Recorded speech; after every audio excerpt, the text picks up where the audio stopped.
Welcome to the Music is My Life podcast from Berklee Online. I'm your host, Pat Healy, and I hope your June is going as well as anybody's June can be going in the year 2020. Our guest on this episode is Vanessa Carlton, who released her latest album, Love is an Art, at the end of March, just as the reality of the coronavirus pandemic was beginning to assert its ugly self. So, of course, we talk about the frustrations of having a brilliant new album full of terrific songs and not being able to take them on the road to share them with your fans in person. Vanessa also talks a bit about the seedy underbelly of the music industry, the sound of Stevie Nicks singing in her ear during the birth of her daughter, and why you should probably proceed with caution when your significant other wants to produce your music. By the way, I'm talking about a former flame of hers, not her current partner, who is John McCauley of the band Deer Tick. Anyway, Vanessa's musical path is quite different from many of the artists we have on this show, as she wanted to be a dancer for much of her early life. Then she began writing songs, and one of those songs, 1,000 Miles, became a gigantic hit at the turn of the century. But she first learned music from her mom, a piano teacher, and she specifically remembers wanting to learn after experiencing the Sherman Brothers song, It's a Small World, after a trip to Disney as a kid. Let's let her tell you all about it. Yeah, I started playing very young because my mom taught piano at our house. So we had, I loved it when I was a kid because we'd always have tons of kids over of all ages, and there'd always be lollipops. We had about 5 pianos in the house. 5 like official regular pianos, not just like electric keyboards? One grand, one baby grand, and the rest were uprights. Oh, at one point my mom was a Baldwin dealer. Like she was. Oh, okay. So we had to store them. Were they in the same room? No, on average, 3 pianos. Wow. And just we lived in this it looked like what Hansel and Gretel house. It was like a Hansel and Gretel house where it's just like all wood, carved wood in Milford, Pennsylvania, the beautiful kind of woods in Pennsylvania.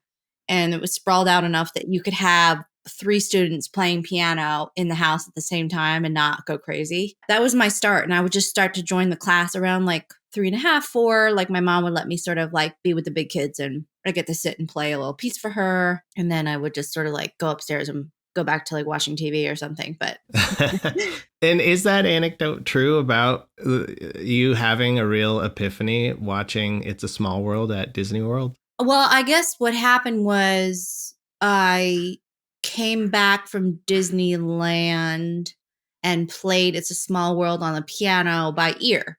Do you have any recollection of this yourself? I just remember that's it scared the crap out of me. That's not. I was obsessed with that melody. It was it's a very hypnotic, dark melody to me, and I do remember it having a huge impact on me. I don't remember playing it. Have you ever in your adult life incorporated that into your set at all? No, that's funny, no. Maybe even just the melody or anything? It's a very appropriate song these days, isn't it? Yes. It's a small world after all.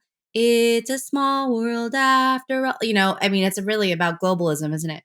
Yeah, but now our worlds are so small because we're just in our houses. That's so.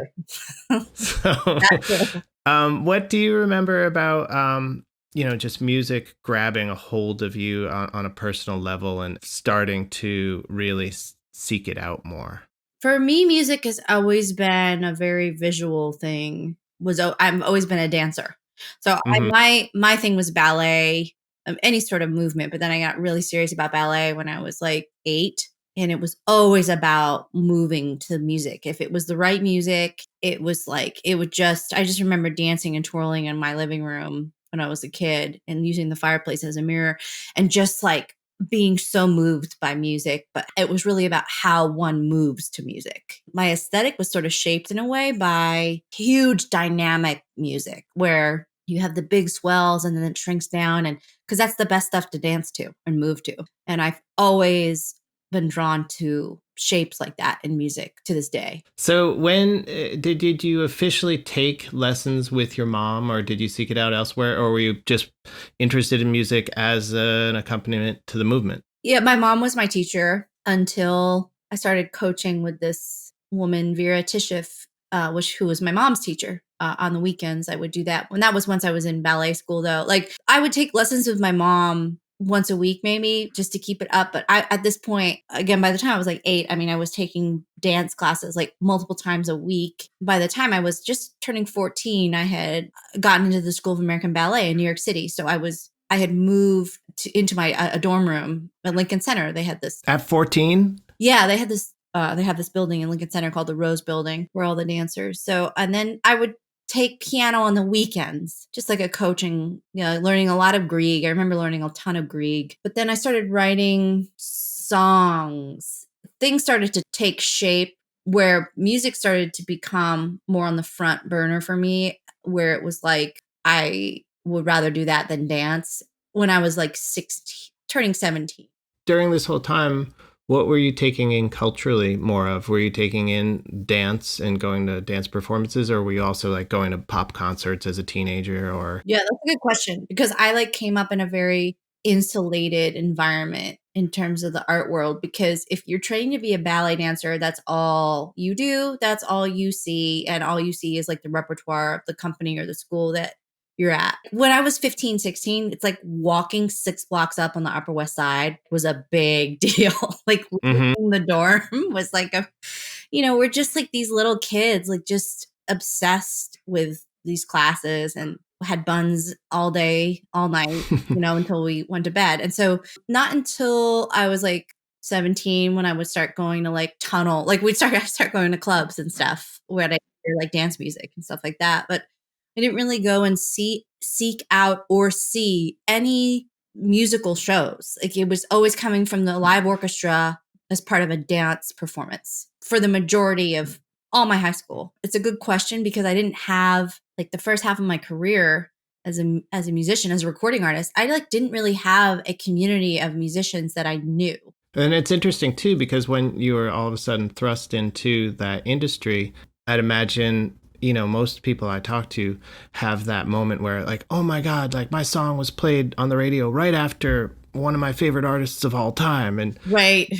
And did you necessarily have that wow factor for yourself? Right. Or well, yeah, I don't know. Of course, there's incredible musicians out there that I've always loved, like artists that the visual, like a Stevie Nicks or like a Carole King or like a Neil Young, or, there was artists out there that I knew of and I was kind of under their spell, in certain ways. But when it came to like seeking out a recording, like if you hang out with a bunch of musicians, you're kind of all going after the same thing. Like you want to support yourself by doing your music. At the time, especially in the 90s, like you really wanted to try and get a record contract or a publishing deal or whatever. And I was just like the lone dancer in the Rose Building who was like having a meeting with Ahmet Ertegun that week. That I know is incredible in hindsight, but like for me, it's like I could tell anyone that, and they're like, "Who's that?" Like, okay, right. So I was just really in a very insulated environment. And then I got a publishing deal first as a writer, which was cool. But again, I could come back and tell my friends, and they were excited for me. But there's like no context that any of us had, That's amazing. Do you think that helped you keep your cool throughout the first part of your immersion in the music industry? I think I took a lot of stuff for granted. And I think that, yes, I've always been like, but I have always been like unimpressed by like fame, because in the context of being a dancer, it doesn't really exist. Like, especially kind of neoclassical ballet. It's like, you never become a star. That's not part of what I was going after. Right. So that part was good because it keeps you level-headed. Yeah, keeps you honest, I imagine. And by that logic, then it seems like you could have been perfectly happy, like not having the huge success you enjoyed right off the bat. Yeah, well... But I don't know if that's true. I'm just making that assumption for you. I mean, I get it now, it was such an incredible anomaly to have such huge success off the bat. And of course, as a, almost 40-year-old mom musician, I'm like, wow, that was, the chances of that happening are, it couldn't happen today, because just the music industry was so different then. I was very much part of a machine that I just didn't even know I was a part of. I was just surrounded by a lot of shady people and a shady manager, it just a shady A&R guy. There's so many bad situations that I was in, actually, in hindsight, that as a dancer, though, coming from a dancer point of view, perspective, you're just always trying to make it work. And maybe it's a female thing as well. Like, I'm used to being I'm used to being a lot of times the only woman in a room of men having a meeting. And I think that being in my early 20s, I was just always trying to manage everybody's kind of emotions and try and be like, okay, well, so they're not going to give me this budget unless I do that. They're not going to approve the budget for me to go in and do this unless it has to sound like, I think in hindsight, yes, it was a huge success in certain ways, that first record, but there was a lot of situations there that were like not successful at all. Did you have to make a lot of compromises artistically? I know later in your career you definitely did, or you didn't actually, and that's why you did what you did, and that's great. But like, were you in situations where you had to make those decisions all the time? They were all the first records, like they're all my songs, and I just feel like I was so young and underdeveloped as a songwriter, but I had like these melodic things that people liked. I got signed based on that. They were going to drop me before the record even came out because they didn't like the producer, and the producer was also like totally weird and harassing, and I was really struggling with him as well. But my A&R guy was also totally creepy, and my manager, I was just, oh my God, there's just so many stories there. But they were going to drop me, and I said to my manager, I can't work anyway with this A&R person. He calls me in the middle of the night. He's like giving us drugs. And my friend, he wants to always hang out with me and my friends. Like, we were like 19 or 20. Mm-hmm. This guy is like 35 with like a really fancy platinum credit card, spending all of Interscope's money.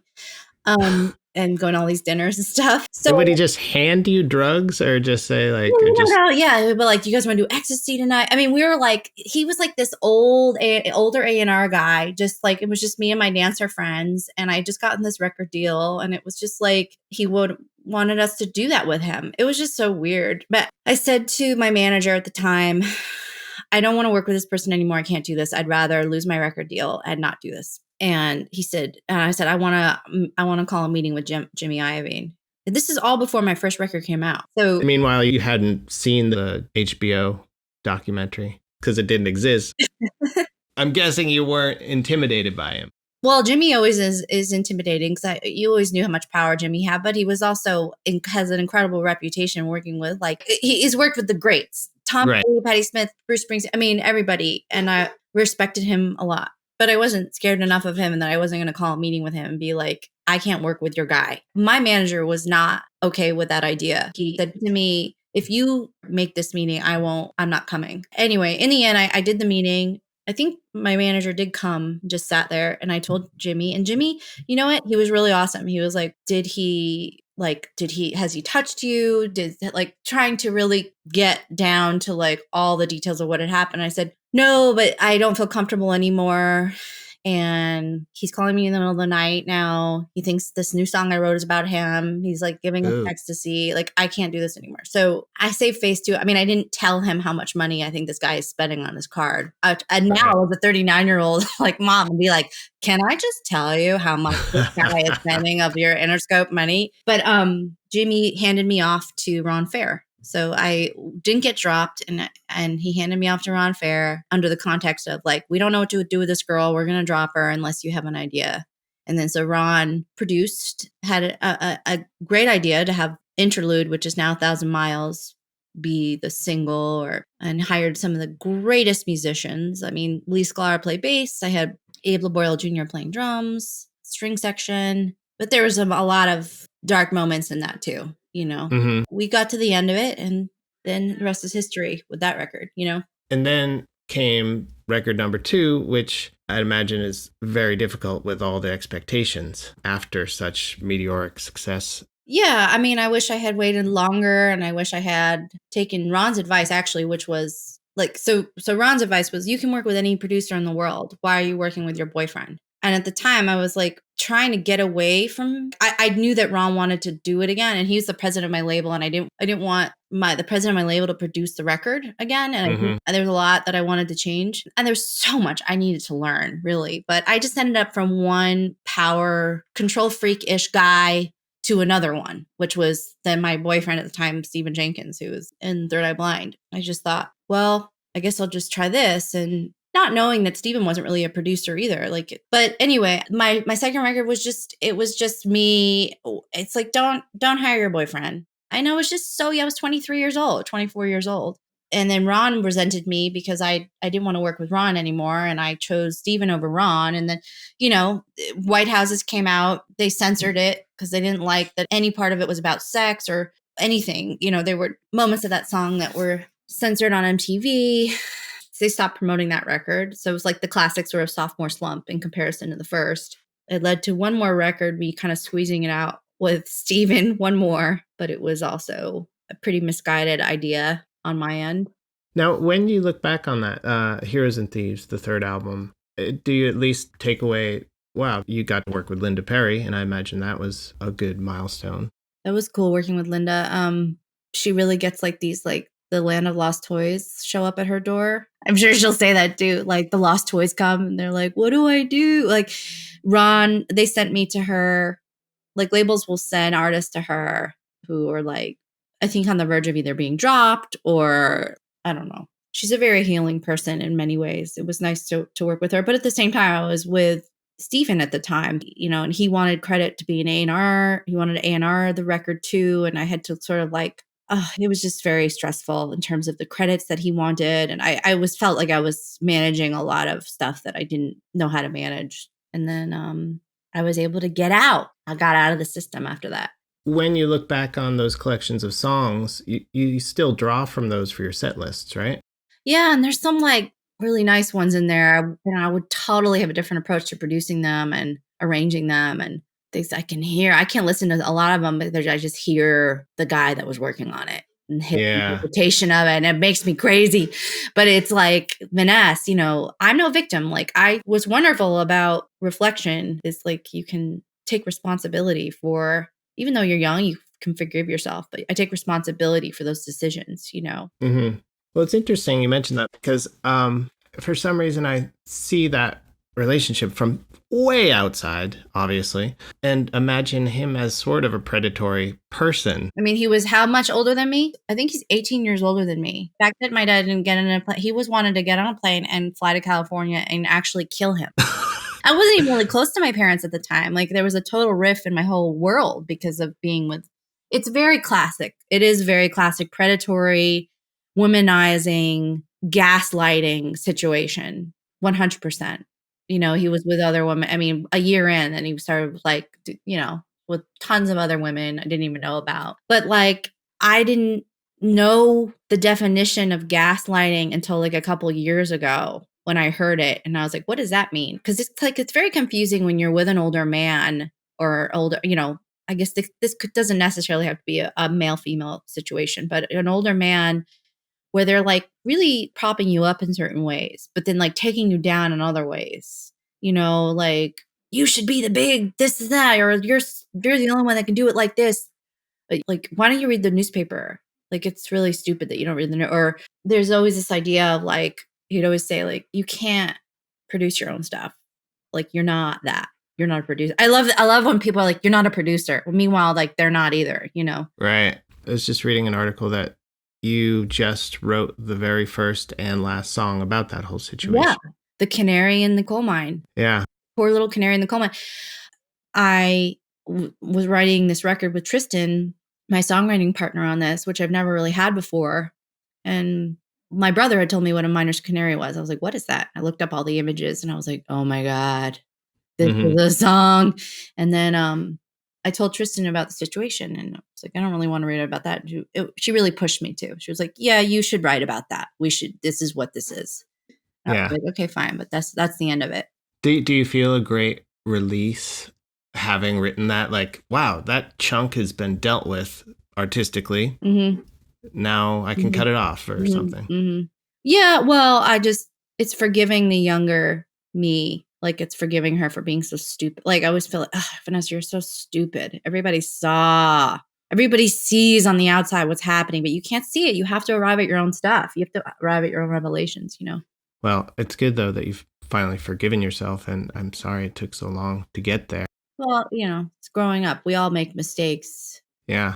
But Miners Canary is a song that I did not want to write because I don't want to write about that guy. I mean, please, I have this incredible life and this family that I feel every day. I mean, I'm obsessed with my family. I have such gratitude for them and my partner, John, who's just, he's like a unicorn or something. You mentioned Stevie Nicks before, and how on earth did you have her officiate yours and John's wedding?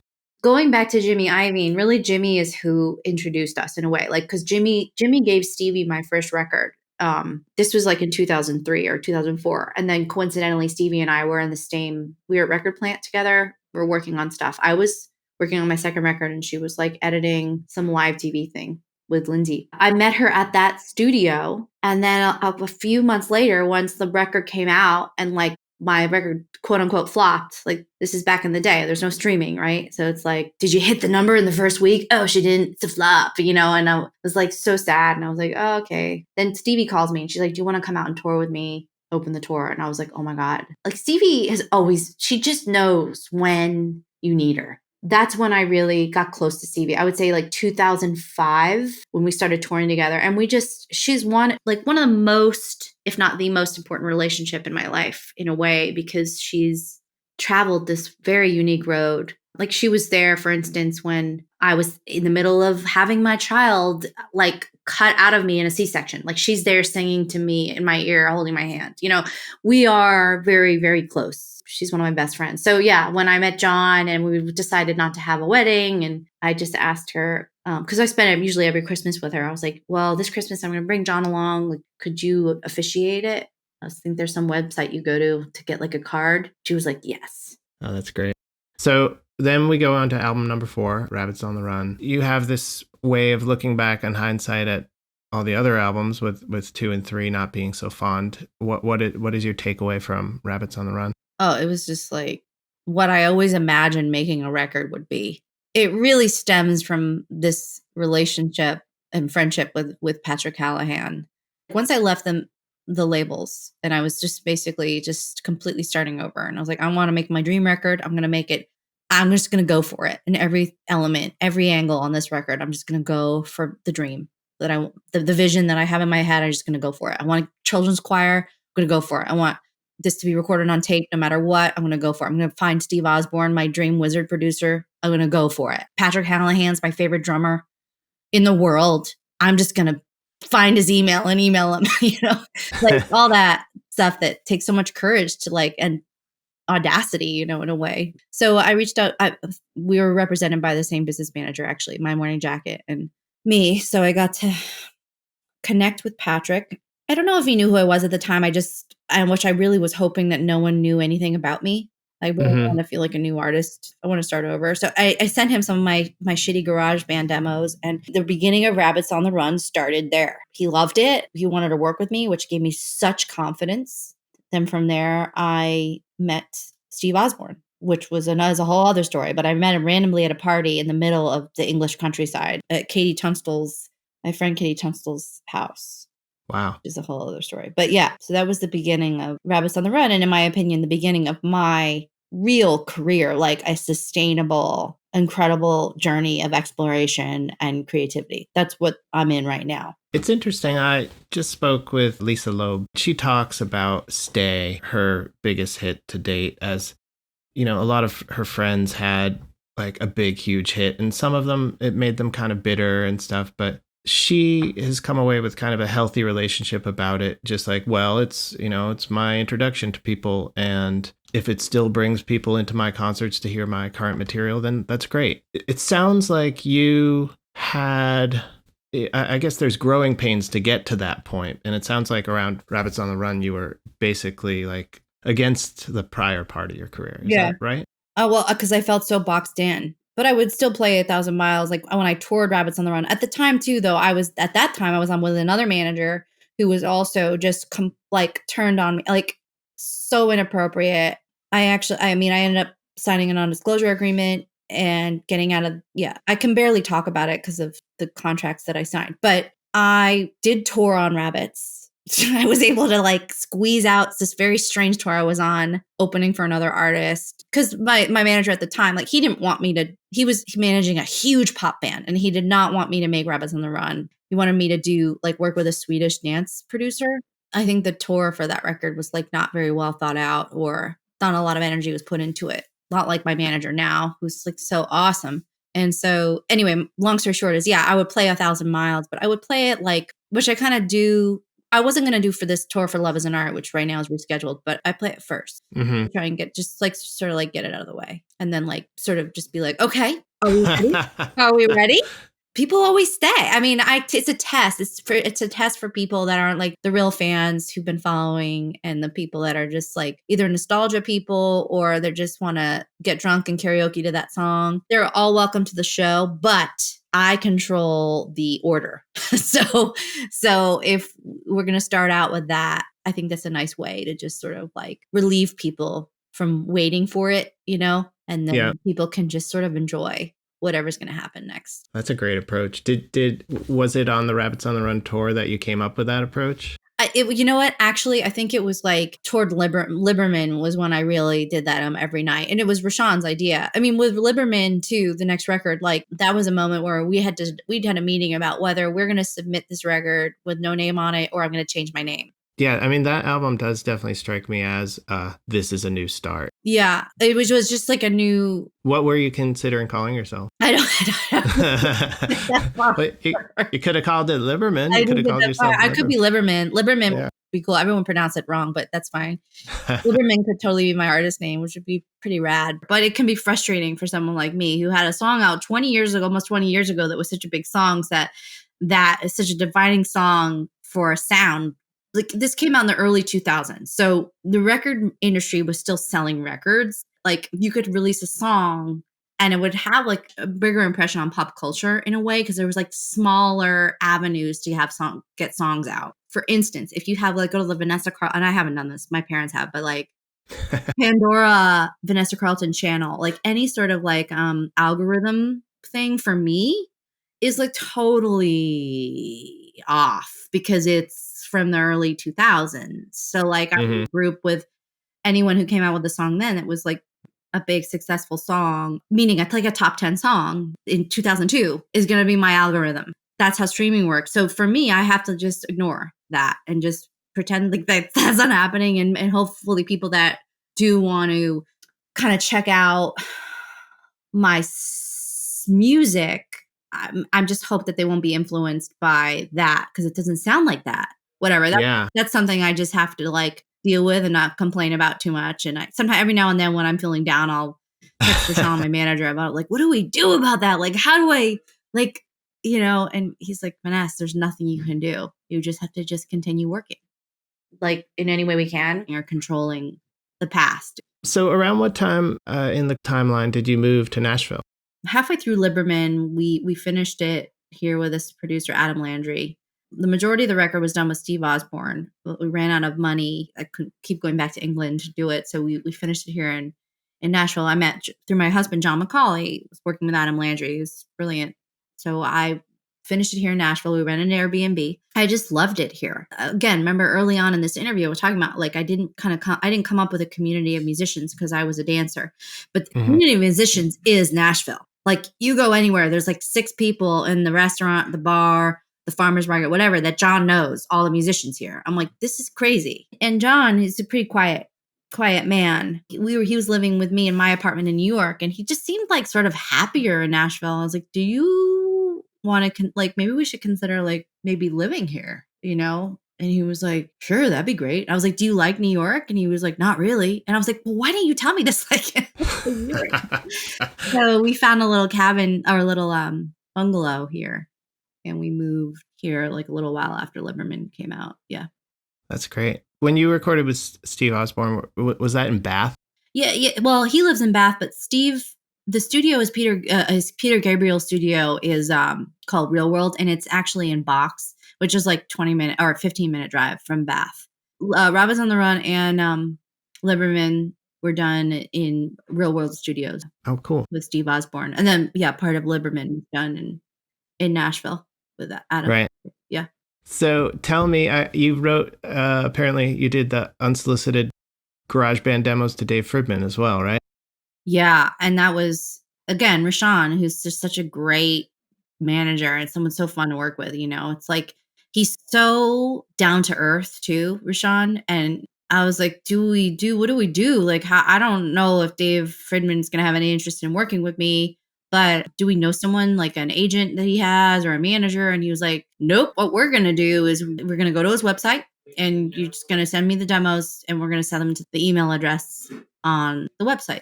Okay, great. And so it's just coming from you, your personal email address, and there's these demos and he just answers it himself? No, it's through Rashawn. I actually have not ever asked them. I was like, did you guys know what I had done before? When you listen to the demos. But he was interested in he does have a manager. He sent a note through his manager to my manager and said he was interested in working together, which was like, it was so mind blowing to me. It was so exciting because I had really wanted to work with him. I knew that we'd be pulling each other out of our normal, like sort of zones if we worked with each other, which I think is always exciting because that's the alchemy of collaboration, and that's what I was chasing. Yeah, I really love on the new record. I mean, whenever I listen to somebody's music before I interview them, I pick out little lyrics here and there, and I'm just like, I wonder if that means that, And this conversation basically validates that my theory, like that line in Can't Stay the Same, revelation is a long, slow line. Right. It just seems so appropriate for everything we've been discussing. That's exactly right. It's like a long, slow Wikipedia line. It's like, I think Jennifer Lopez said it recently, which I love her so much. And she's so brilliant and she's broken so much ground for herself and for others for so long. And just kind of going, not even fully appreciated for the work that she does, and she was asked, because she's 50 years old. She just did The Hustlers. They asked her, it's like, what's the secret to your success? What's the secret to your longevity? And she said, you just keep working. Yeah, that's great. You just keep working. I mean, and when you say working, I mean, we can define that because working does not mean chasing an audience or chasing fame. That's not working. For me, the version of that is coming up with new concepts or new ideas musically and executing them. That's it. And I Can't Stay the Same is like totally, I thought that was a great idea for our first song because in many ways it's really about psychedelics and taking acid. And Michael Pollan's book, How to Change Your Mind, which I'm obsessed with, like just trying to push myself and change my own behavior and push myself out of my comfort zones that like kind of keep me back. But it's also about my own view of myself for others really cool. that don't know anything I've done in the past few years. It's like, wow, we all have permission to change, It must be so frustrating having put together such a great album, and I bet you're just itching to play these songs for a live audience. Yeah, I mean, releasing an album that I worked on for 2 years in the middle of a pandemic is really something. It's really a roller coaster of emotion, I must say. I'm figuring it out. I mean, we have a tour. We're trying to reschedule for January. I hope I have this incredible band of musicians that I get to play with. Hopefully they'll still be able to do it in January. I don't know. It's definitely swallowed a lot of goal. In my mind, I had these goals for the record because every record for me is like this thing that's like going to chip away and help like break me out of a past. And I feel like the impact of the record is diminished because of the pandemic. But I'm like, that's an incredibly selfish thing to think. So there's been so many moments where I'm like, am I allowed to be sad about this? I don't think so. And then like, there's moments where I'm like, okay, just be sad about it and then move on. Yeah, I think you are. I mean, like we're dealing with a lot of students who have been here at Berklee for 4 years and they can't have a real graduation ceremony, Totally. And then they're totally bummed out about it, but then they feel guilty for being bummed out about it. Same boat. Yeah. But do you think, are you able to get some catharsis from doing what you're doing on Instagram for your fans? Yeah. I mean, I like to just play and sing. I think in times like this, like you kind of can tell the musicians that are actually like, they could just sit and play the song. If you can't just sit and play the song and make people feel something, or people want to like it, or people don't want to swipe away, that's like the ultimate. So, I mean, we live in scroll culture now. So it's like, okay, well, all right, Vanessa, can you just sit and play all your songs, piano vocals? And that's what I'm going to, that's what I've started with the Instagram, like the IGTV, which I'm such a granny. I had to like update my app before I could figure out how the fuck to do that. But people will find you, or I'll find my people. It's like, we all are just looking to connect right now. We really are just looking to connect right now any way we can, aren't we? There may not be any truer words than that.